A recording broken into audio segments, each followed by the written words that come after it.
My topic is about pi. Pi is approximately 3.14159, and it is an irrational and transcendental.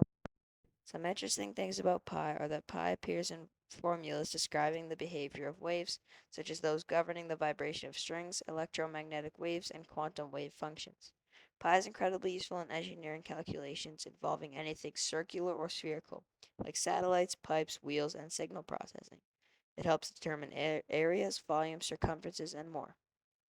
Pi is the ratio of a circle's circumference to its own diameter. Because of our work within class, we know that diameter times pi is equal to the circumference of a circle. If we rearrange the equation, we get pi equals circumference over diameter. The earliest approximations of pi happened around 2000 BC by ancient Babylonians and Egyptians. The reason the ancient Babylonians worked so hard to find pi was for the architectural reasons. It helped them build a lot and was very useful to them. They calculated values like 3.125. Greek mathematician Archimedes also worked on finding digits of pi, and he calculated to 3.14. After that, in 5th century AD, Chinese mathematician Zhu Chongzi calculated pi to 7 decimal places. He did this by using a 24,576-sided polygon.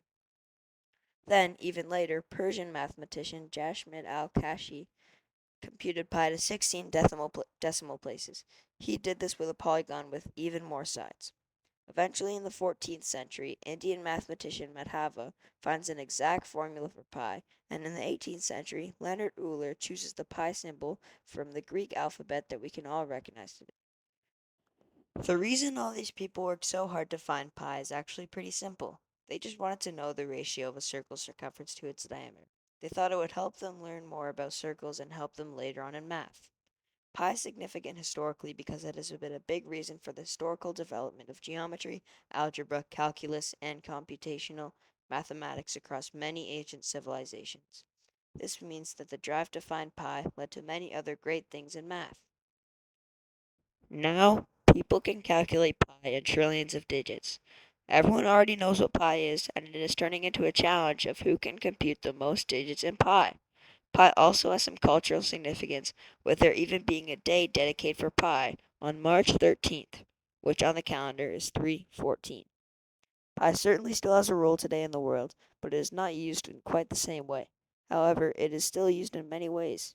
It is used in the classrooms around the world, including our classroom at GCVI, where we used it a lot in Cycle 5 when we had to do equations about shapes and finding area, stuff like that. Pi is still useful everywhere, and thanks to the work of all the great people in history, I can now use it to help me.